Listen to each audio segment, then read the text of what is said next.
ঈদের ছুটিতে অনেকটাই ফাঁকা রাজধানী, অপরাধ দমনে সতর্ক অবস্থায় আইন শৃঙ্খলা বাহিনী। খুলনা ও মাদারীপুরের আওয়ামী লীগের দাপুটে নেতাদের বাড়িঘর জনশূন্য। মিয়ানমারে ভূমিকম্পে মৃত্যু 2000 ছাড়িয়েছে, চলছে 7 দিনের শোক।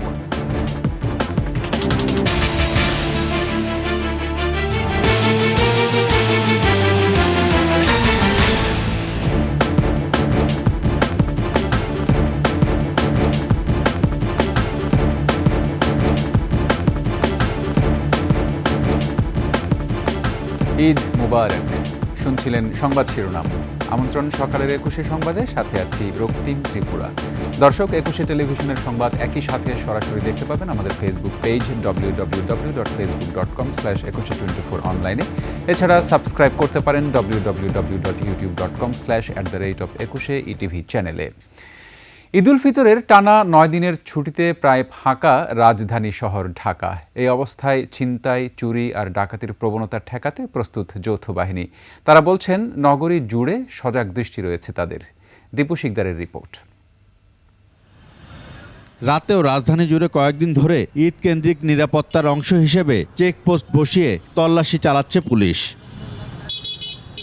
এই অবস্থায় নিজেদের স্বস্তির কথা জানালেন কেউ কেউ। নিরাপত্তা পাচ্ছি আর কি, খুব যত্নভাবে আর কি আমাদেরকে চেক দিচ্ছে। মানুষের মনে ওই বিষয়টি যদি জাগরিত হয় যে আমরা নিরাপত্তা বলয়ের ভিতরেই আছি। টহলের পাশাপাশি মোড়ে মোড়ে থাকছে সেনাবাহিনীর তল্লাশি চৌকি।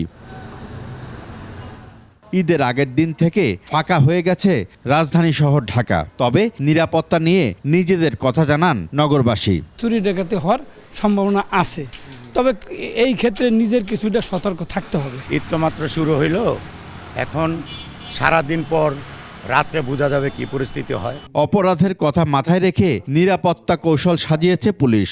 ছিনতাইকারীরা যেন এলাকায় না আসতে পারে, ছোটখাটো চোর এবং যারা বিভিন্ন সময় সিঁদুর চুরি করে তারা যেন এলাকায় না আসতে পারে, সেই জন্য আমাদের এই অভিযান অব্যাহত থাকবে।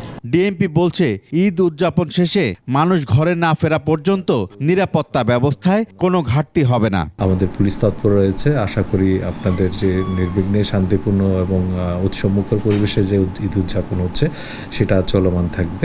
রাজধানীর নিরাপত্তা নিশ্চিতে কোনো ছাড় নয় বলেও জানিয়েছে পুলিশ।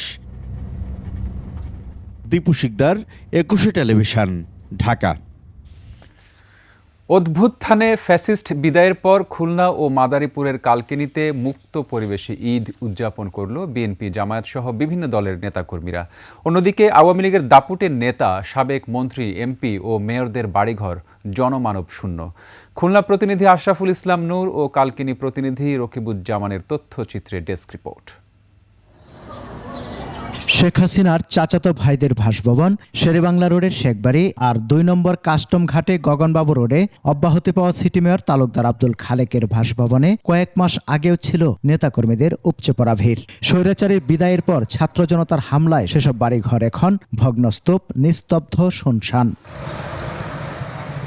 অন্যদিকে দীর্ঘ 16 বছর পর ভয়হীন মুক্ত পরিবেশে ঈদ উদযাপন করতে পেরে উচ্ছ্বসিত বিএনপির নেতাকর্মীরা। 15 বছরের মধ্যে মনে হচ্ছে যে মুক্ত আকাশে আমরা ঈদের জামাত আদায় করছি, ঈদের নামাজ পড়ছি। এই যে ঈদ উল ফিতর সম্পূর্ণ একটু ভিন্নভাবে হয়েছে। ঈদটা আসলে সবাই সুন্দরভাবে করেছে। ফ্যাসিস্ট হাসিনা পতনের পর দেশে একটি সুন্দর ভয়হীন একটি পরিবেশ তৈরি হয়েছে। আমাদের মতো যারা রাজপথে লড়াই করেছেন তারা সব সমগ্র জাতি আজ একটি স্বস্তির ঈদ, শান্তির ঈদ উদযাপন করতে পেরেছে। এবারে কিন্তু দ্রব্যমূল্যের দাম মোটামুটিভাবে নিয়ন্ত্রণের মধ্যে আছে। আমরা মনে করি বাংলাদেশের মানুষ একটা সুন্দর পরিবেশে এইবারের পবিত্র ঈদ উল ফিতর উদযাপন করছে। একই চিত্র মাদারীপুরের কালকিনিতেও। এক সময়ে জমজমাট আওয়ামী লীগের প্রচার ও প্রকাশনা সম্পাদক এবং মাদারীপুর 3 আসনের সাবেক এমপি আব্দুস সোবহান গোলাপের বাড়িটি এখন জনমানব শূন্য। সমর ইসলাম, ডেস্ক রিপোর্ট, 21 টেলিভিশন।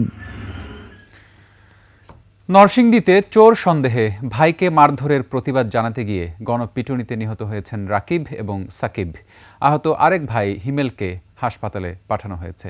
সোমবার সন্ধ্যায় ভাগদি এলাকায় এই ঘটনা ঘটে। পুলিশ ও স্থানীয়রা জানায়, সোমবার সকালে কর্তাতৈল এলাকায় হিমেলকে ভাগদি এলাকার লোকজন চোর সন্দেহে পিটুনি দেয়। পরে পুলিশ তাকে উদ্ধার করে উপজেলা স্বাস্থ্য কমপ্লেক্সে ভর্তি করে। প্রতিবাদ জানাতে বিকেলে ঘটনাস্থলে যায় রাকিব, সাকিব সহ অন্যান্যরা। তাদেরও আটক করে গণপিটুনি দেওয়া হয়। তাদের বাবা মা ঘটনাস্থলে গেলে পিটুনিতে তারাও আহত হন। গুরুতর আহত সাকিব নরসিংদী সদর হাসপাতালে চিকিৎসাধীন অবস্থায় মারা যান। উন্নত চিকিৎসার জন্য ঢাকা মেডিকেলে নেয়ার পথে মারা যায় বড় ভাই রাকিব। পুরাতন ঢাকার পাকিস্তান মাঠ এলাকায় গ্যাস সিলিন্ডার বিস্ফোরণে দগ্ধ 6 জন শঙ্কামুক্ত বলে জানিয়েছেন চিকিৎসকরা। সোমবার রাত 10টার দিকে একটি দোকাকে এই দুর্ঘটনা ঘটে। দগ্ধদের জাতীয় বার্ন ও প্লাস্টিক সার্জারি ইনস্টিটিউটে ভর্তি করা হয়েছে। ঢাকা দক্ষিণ যুবদলের নেতাকর্মীদের আহতদের দেখতে হাসপাতালে যান। সাংগঠনিক সিদ্ধান্ত অনুযায়ী ঈদে এলাকার নিরাপত্তায় কাজ করছেন বলেও জানান তারা। পরে পুরাতন ঢাকার মোড়ে মোড়ে মাইকিং করে জনগণকে সচেতন করেন দলটির কর্মীরা।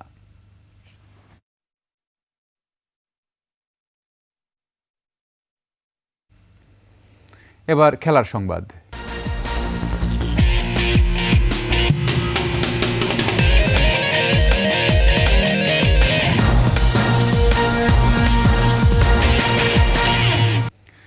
পরিবর্তন হলো বাংলাদেশের অস্ট্রেলিয়া সফর সূচি। 2027 সালের বদলে আগামী বছর অস্ট্রেলিয়া যাবে বাংলাদেশ জাতীয় ক্রিকেট দল।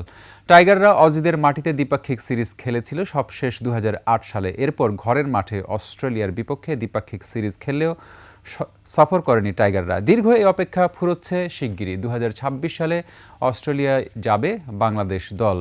পূর্ব নির্ধারিত সূচি অনুযায়ী সিরিজটি হওয়ার কথা ছিল 2027 সালে। তবে টেস্ট ক্রিকেটের 150 বছর পূর্তিতে অস্ট্রেলিয়া ও ইংল্যান্ড বিশেষ এক ম্যাচ খেলবে 2027 সালের মার্চে। এ কারণে বাংলাদেশের সফরটি এগিয়ে আনা হচ্ছে।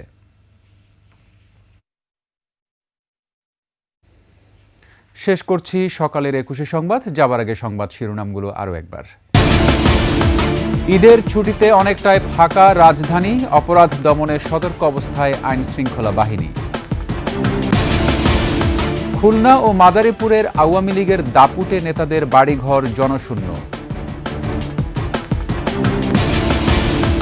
মিয়ানমারে ভূমিকম্পে মৃত্যু 2000 ছাড়িয়েছে, চলছে 7 দিনের শোক।